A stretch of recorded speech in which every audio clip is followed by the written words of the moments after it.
Olá, caros alunos, como vão vocês? Tudo bem? Sou a professora Sabrina Veloso e hoje estaremos juntos novamente para a nossa segunda aula da disciplina de Fundamentos da Informática e Aplicativos. Não posso deixar de reforçar o pedido de que durante as nossas aulas vocês estejam munidos de papel e caneta, para que no caso de surgirem dúvidas, que vocês possam anotá-las e posteriormente postar as mesmas em nossos fóruns Tira Dúvidas. Lembrando que cada dúvida deve ser postada no fórum referente a cada aula. Prontos para começar a aula de hoje? Que bom! Então, vamos lá! Na nossa aula de hoje, falaremos sobre os sistemas de numeração e codificação de dados usados pelo computador e também sobre gerenciamento de arquivos, e a mesma tem como objetivo compreender o sistema de numeração utilizado pelos sistemas computacionais e como funciona a gerência de arquivos no computador. Para começar, saibam que o sistema de numeração é o conjunto de regras que nos permite escrever e ler qualquer número, utilizando para isto símbolos básicos. Os símbolos que utilizamos, como os algarismos de 0 a 9, são apenas convenções para serem utilizadas em sistemas numéricos, sendo que poderiam ser utilizadas letras, símbolos geométricos ou qualquer outra simbologia. Desde tempos remotos, o homem utiliza a escrita para registrar e transmitir informação. O homem sentiu a necessidade de contar objetos, fazer divisões, diminuir, somar, entre outras operações aritméticas de que hoje se tem conhecimento. Diversas formas de contagem e representação de valores foram propostas. Um sistema de numeração é determinado fundamentalmente pela sua base. Caros alunos, os sistemas de numeração podem ser divididos em dois grupos: os sistemas não posicionais e os sistemas posicionais. Os sistemas não posicionais são aqueles em que o valor atribuído a um símbolo não se altera, independentemente da posição em que ele se encontre no conjunto de símbolos que está representando um número. Um exemplo de sistema não posicional é o sistema de numeração romano. Vejam o slide a seguir. E então, pessoal, puderam perceber que em qualquer posição dentro de um conjunto destes símbolos, eles não alteram seus valores. Cada símbolo colocado à direita de um maior é adicionado a este, e cada símbolo colocado à esquerda de um maior tem o seu valor subtraído deste. Já os sistemas posicionais são aqueles em que o valor atribuído a um símbolo depende da posição em que ele se encontra no conjunto de símbolos que está representando um número. O exemplo típico de sistema posicional é o sistema de numeração decimal. Neste sistema, por exemplo, o símbolo 5 pode representar o valor 5, o valor 50 ou 500 e assim por diante. Observem o próximo slide. Na verdade, como puderam observar, a cada posição mais à esquerda, o símbolo vale 10 vezes mais, certo? Quando falamos em sistema decimal, estamos estabelecendo que a nossa base de contagem é o número 10, pois o sistema decimal possui um alfabeto de 10 símbolos, 0, 1, 2, 3, até o 9. Este conjunto de símbolos do alfabeto define o que é chamado de base do sistema de numeração. Assim, se temos 10 símbolos, estamos trabalhando sobre a base 10. Já o sistema computacional utiliza o sistema binário. Já ouviram falar? O sistema binário é utilizado por sua fácil representação eletrônica. Possui apenas dois símbolos, 0 ou 1, que significam aberto e fechado, ou com corrente e sem corrente, ou ainda V ou F. E aqui digo a vocês, o 0 ou 1 é o que chamamos de bit. O needler equivale a um conjunto de 4 bits, enquanto um byte equivale a um conjunto de 8 bits, e assim sucessivamente. O bit é a menor unidade de informação. Pode assumir um de dois possíveis valores, 0 e 1. A quantidade de bits processados pelo computador é muito grande. Milhares, milhões, gigabits, terabits e cada vez mais. É inviável tratá-los um a um. Precisamos de múltiplos, como o quilo, o mega, o byte e assim sucessivamente. O byte é a unidade de medida preferida para grandezas binárias. A organização mais comum dos bits consiste em torná-los de 8 em 8. A memória do computador, por exemplo, é organizada em pequenas células de 8 bits. 8 bits, como disse, formam o que chamamos de byte. E assim sucessivamente, como mostrei a vocês no slide anterior. Lembre-se que representamos o byte com um B maiúsculo e o bit com um B minúsculo. Os bits são transportados eletricamente. No computador, os bits tomam a forma de pulsos elétricos para que possam se locomover entre os circuitos da máquina. Acontece da mesma forma como a eletricidade. Percorre a fiação quando você liga o interruptor para acender uma lâmpada. É desta forma que o computador transporta e armazena os bits e, consequentemente, os dados e as informações de todo tipo. Em relação às bases de numeração, temos ainda o sistema de numeração octal, que é baseado na base 8, e o hexadecimal, de base 16.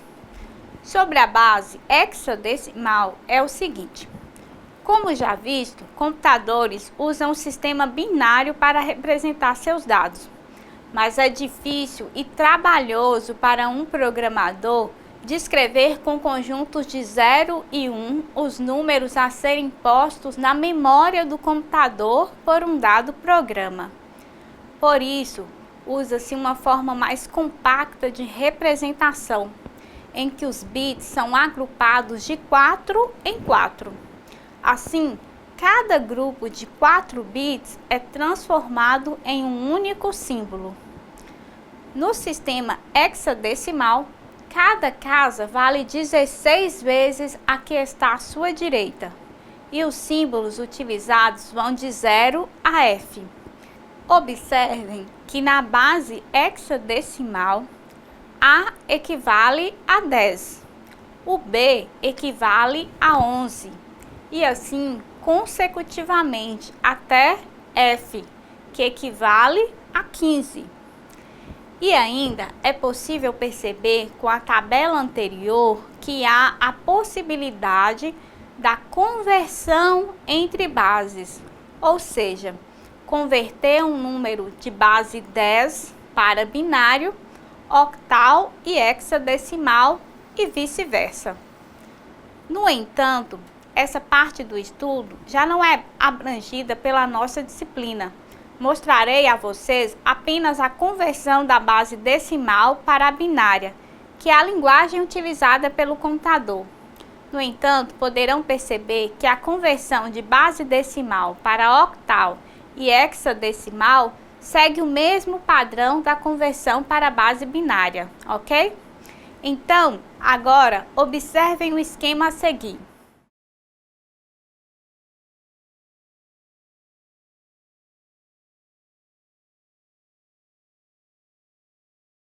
Acredito que puderam compreender bem o processo de conversão de um número decimal para binário, não é mesmo?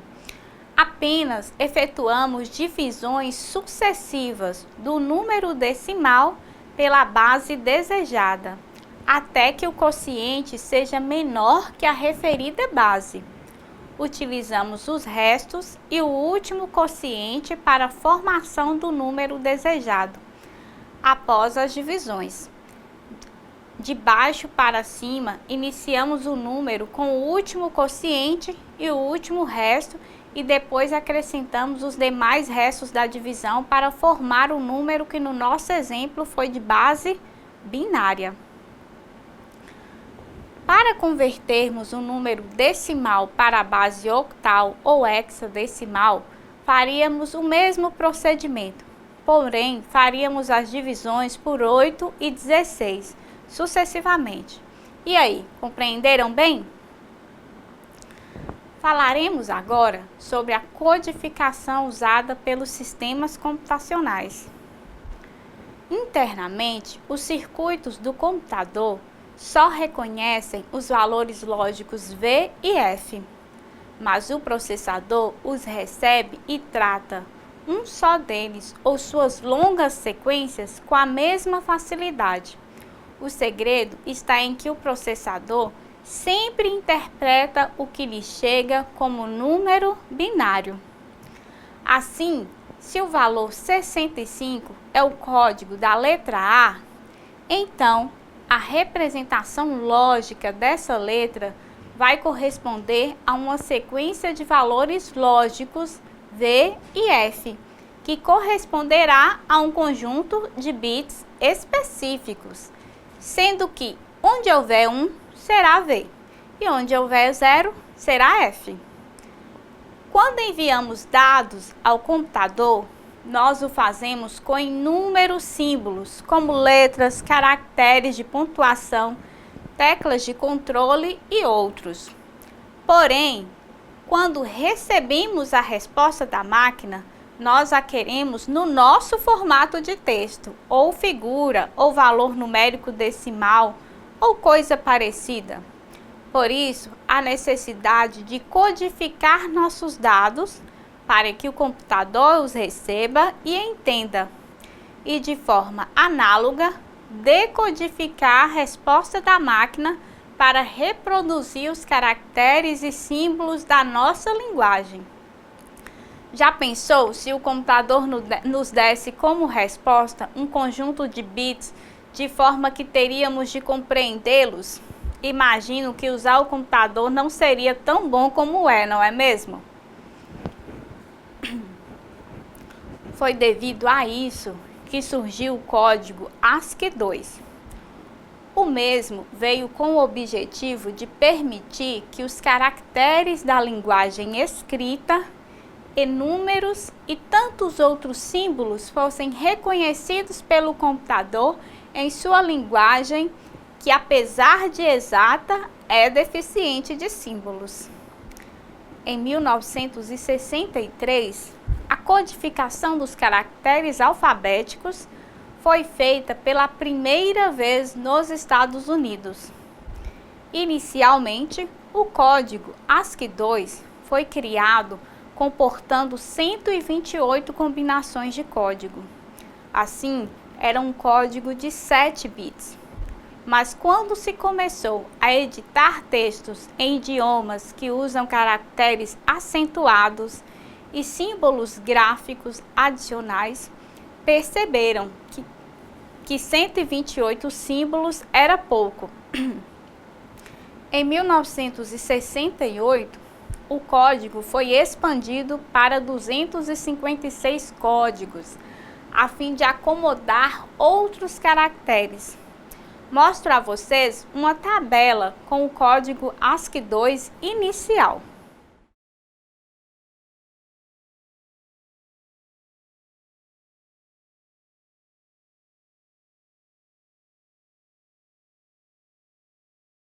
Conseguiram identificar que devemos usar o número 97 para representar um A minúsculo?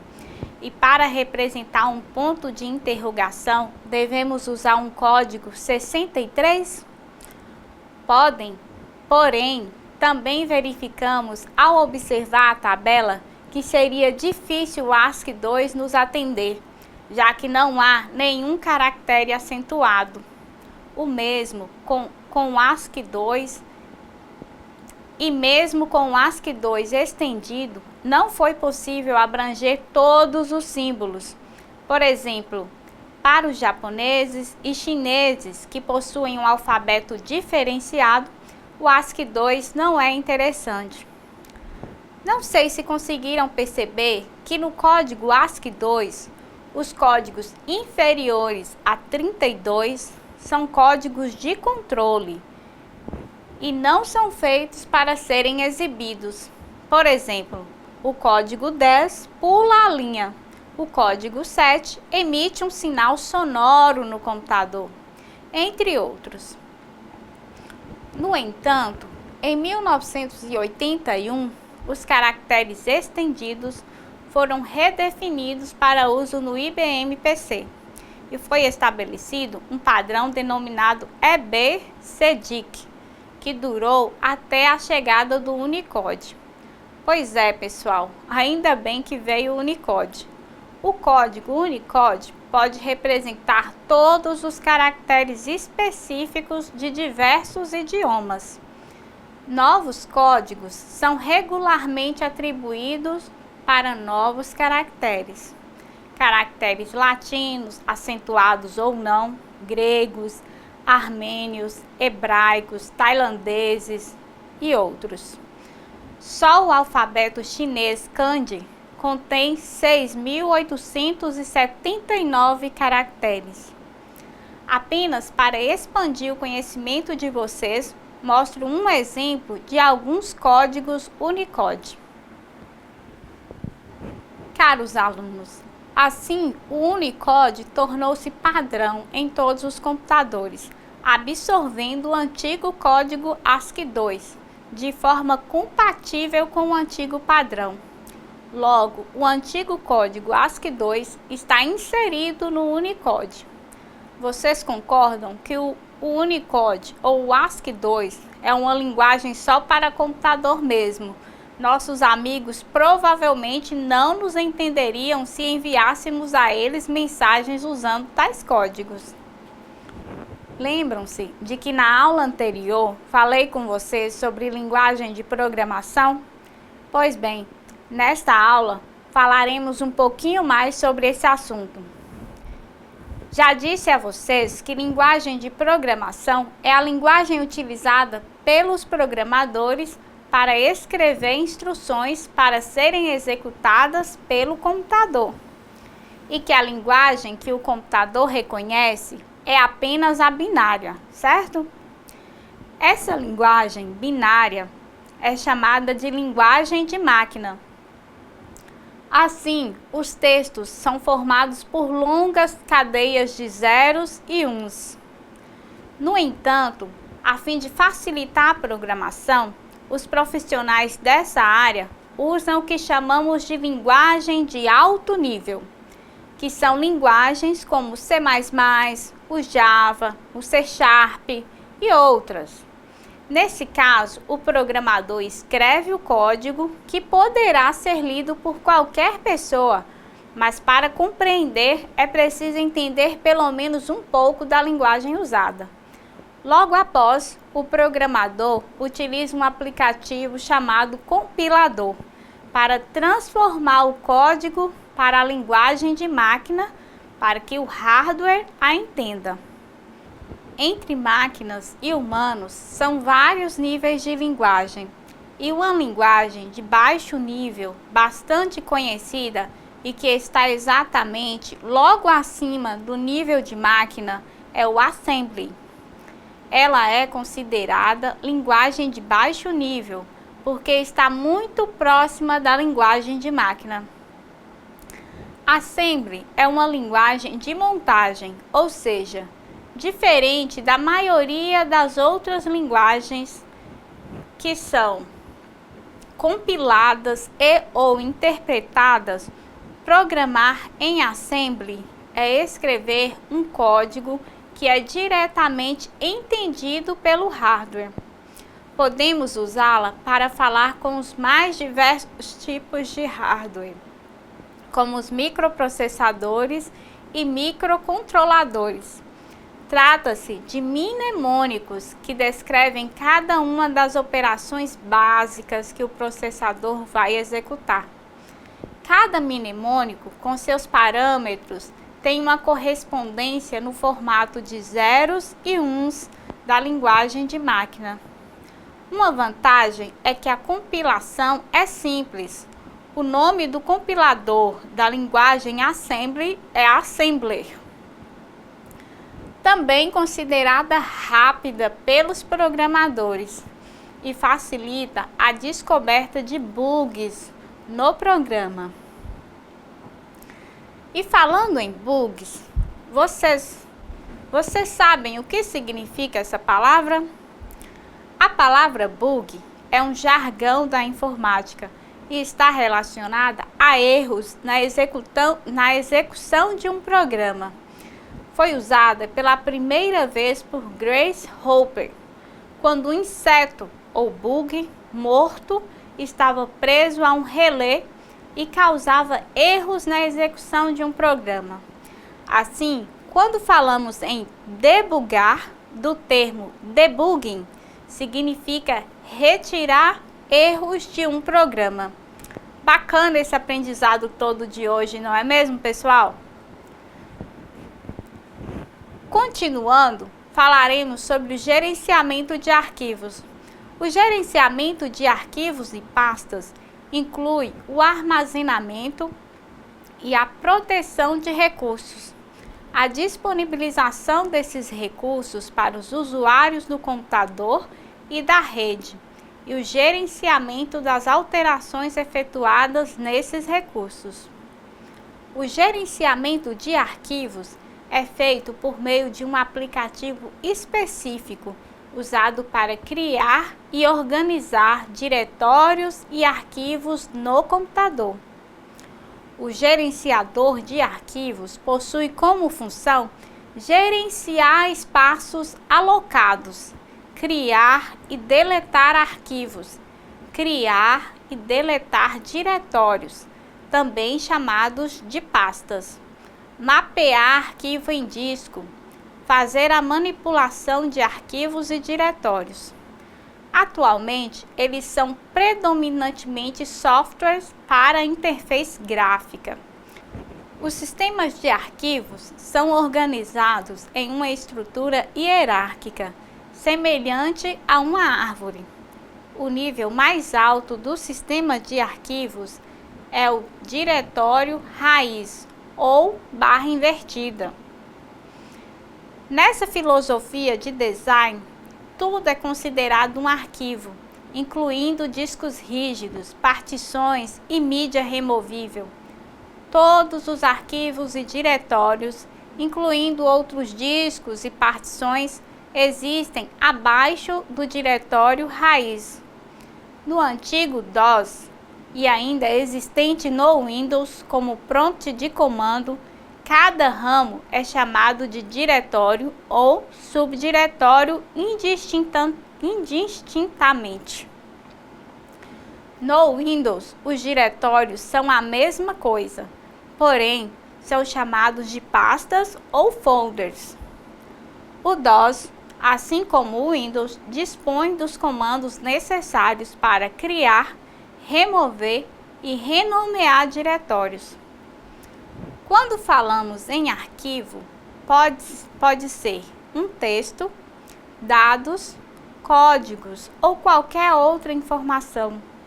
Todo arquivo tem um nome e também um complemento que podemos chamar de sobrenome. A intenção, ao se nomear um arquivo, é identificá-lo de forma a facilitar sua recuperação em um segundo momento.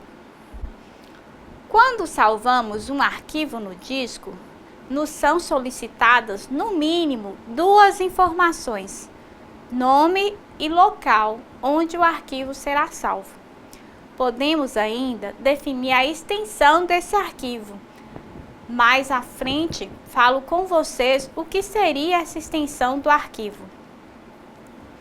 O diretório ou subdiretório ou pasta é um espaço nomeado no disco e reservado para guardar arquivos. Após salvar o seu trabalho no pendrive ou no disco rígido dentro de um subdiretório qualquer e com o nome escolhido por você, o mesmo poderá ser acessado novamente quando você quiser a partir do nome. Vamos, por favor, observar o próximo slide. Como puderam observar, logo abaixo da imagem que exemplifica o sistema de organização de arquivos, é definido o caminho da pasta milho. Então, quando falamos em caminho ou path de um arquivo ou diretório, estamos nos referindo ao trajeto necessário até encontrar um determinado diretório ou arquivo. Podemos dizer que é o endereço do local desse arquivo no disco. Como observaram, vamos listando os nomes dos diretórios até ao diretório desejado, na sequência e separados por uma barra invertida. Geralmente, utilizamos esse tipo de acesso no prompt de comando ou quando não é possível acessar o diretório por meio da interface gráfica normalmente. Lembrando que no caso de acesso a um arquivo, é necessário, após o nome do último subdiretório, adicionar outra barra e o nome do arquivo. Agora, conforme disse a vocês, falarei sobre as extensões.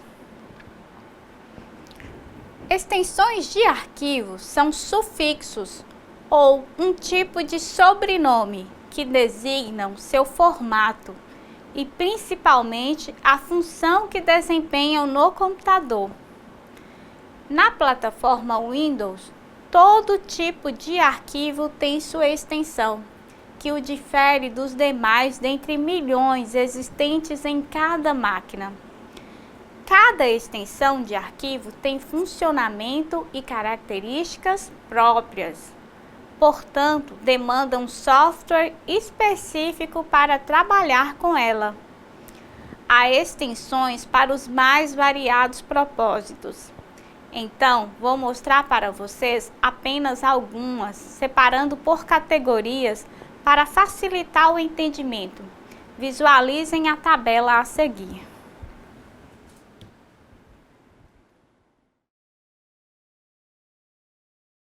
Quando desejamos nos referir a um arquivo utilizando também a extensão, precisamos, após o nome do arquivo, inserir um ponto e depois inserir a extensão do arquivo.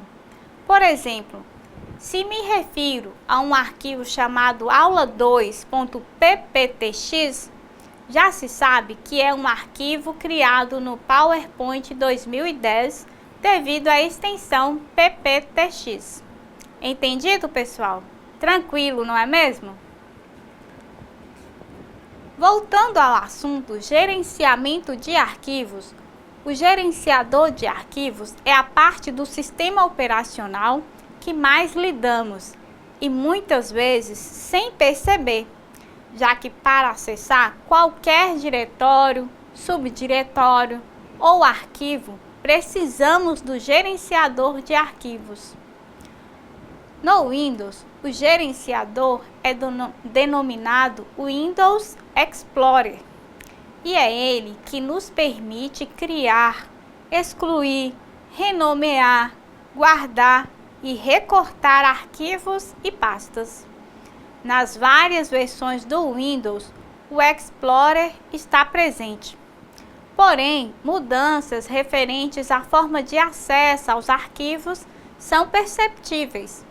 A partir do Windows 7, por exemplo, foi inserido o conceito de bibliotecas, de forma que as mesmas ficam facilmente acessíveis no lado esquerdo do seu computador, e seus arquivos de músicas, documentos, vídeos e imagens passaram a ser organizados em tais bibliotecas. Cada sistema operacional possui o seu gerenciador de arquivos com suas particularidades. No Windows 10, ao abrirmos a pasta que fica na tela inicial, na barra de tarefas, já podemos notar algumas diferenças em relação às versões anteriores. Lá em cima, na barra de títulos, é possível notar que consta o nome Explorador de Arquivos.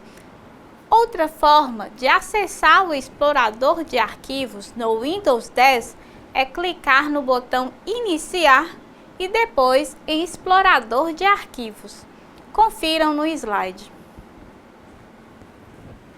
E então, após acessar o explorador de arquivos, vocês encontram uma janela, onde é possível acessar de imediato os arquivos recentes e as pastas mais usadas, sendo que os arquivos recentes estão localizados na parte de baixo da janela e as pastas mais usadas estão na parte superior da janela do gerenciador. Observem a janela do explorador de arquivos do Windows 10. Vejam que na parte superior, no canto esquerdo da tela, é possível acessar as pastas mais usadas e abaixo consta as bibliotecas, que, como eu disse, passaram a fazer parte do gerenciador de arquivos desde o Windows 7. A janela do explorador de arquivos do Windows segue um padrão usado pela Microsoft.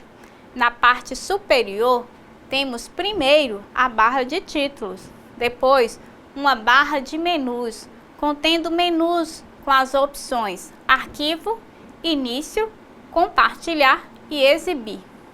São menus chamados de guias, que ao clicarmos nos mostram uma série de opções. No menu Arquivo, é possível abrir uma nova janela do gerenciador de arquivos, alterar opções de pastas e pesquisas, obter ajuda e fechar o gerenciador. O botão Início possibilita o acesso às várias opções de manipulação de arquivos e pastas, como copiar, colar, recortar, fixar no acesso rápido, excluir, selecionar tudo. Observem as opções do menu Início. Aproveito esse slide para falar com vocês que essa é uma forma de você copiar, colar, mover e renomear arquivos e pastas no Windows 10, usando as opções da guia Início do gerenciador. Bom, pessoal, e outra forma de copiar, colar, mover, renomear um arquivo ou pasta é colocar o mouse em cima deste arquivo e clicar com o botão direito do mouse. Assim, será aberta uma lista com várias opções e podemos acessar as opções que falei e outras, como as propriedades desse arquivo ou pasta. Ao acessar a opção Propriedade, vocês terão acesso a várias informações sobre o arquivo ou pasta. Observem o próximo slide. Vejam que ao acessar a opção Propriedades de um arquivo ou pasta, é possível ver o nome, o programa que abre esse arquivo, o tamanho da pasta, local onde estão salvos, dentre outras. No gerenciador de arquivos, nas opções da parte inferior da lateral esquerda, onde estão localizadas as bibliotecas, e tem como primeira opção este computador? Se clicarem na opção este computador, vocês terão acesso a todos os discos rígidos instalados no micro, além de conseguirem acessar também o pendrive, o HD externo, o CD, o DVD. Ao acessarem a biblioteca Documentos, terão acesso aos documentos e a janela continua com a mesma estrutura do gerenciador de arquivos. Ao clicarem em Imagens, poderão acessar as imagens presentes no seu computador. E assim sucessivamente, já que as bibliotecas são bastante intuitivas. Músicas, vídeos, imagens, etc.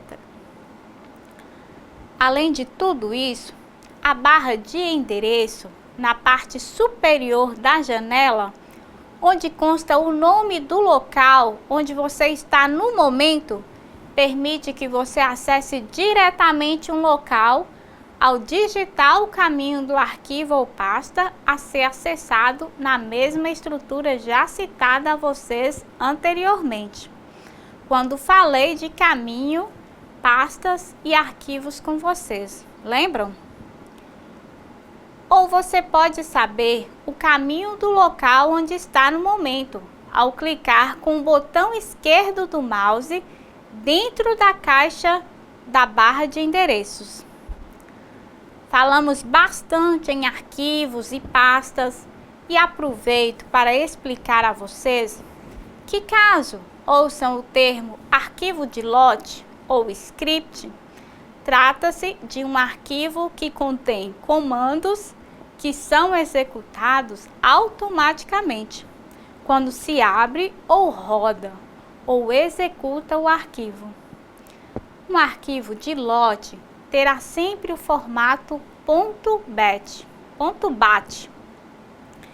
e tal arquivo é composto por uma sequência de comandos do interpretador de comandos do Windows. Caso queiram criar um arquivo de lote, abra o bloco de notas do Windows e digite os comandos desejados, organizando cada comando numa linha e na sequência de execução apropriada. Logo após, salve o arquivo no formato .bat. Criar esse tipo de arquivo no Windows é possível devido à existência do interpretador de comandos. Esse programa é o cmd.exe e é o mesmo sistema DOS, antigo sistema operacional da Microsoft, mais conhecido por nós como prompt de comando. Pois é, já disse isso em um outro momento, mas vou reforçar. O DOS continua fazendo parte do Windows e em várias situações se mostra bastante útil aos profissionais da área de informática e também aos usuários que sabem usá-lo. E aí, gostaram da aula de hoje? Espero que sim. Por hoje, concluímos a nossa aula. Foi bom estar com vocês. Até a próxima!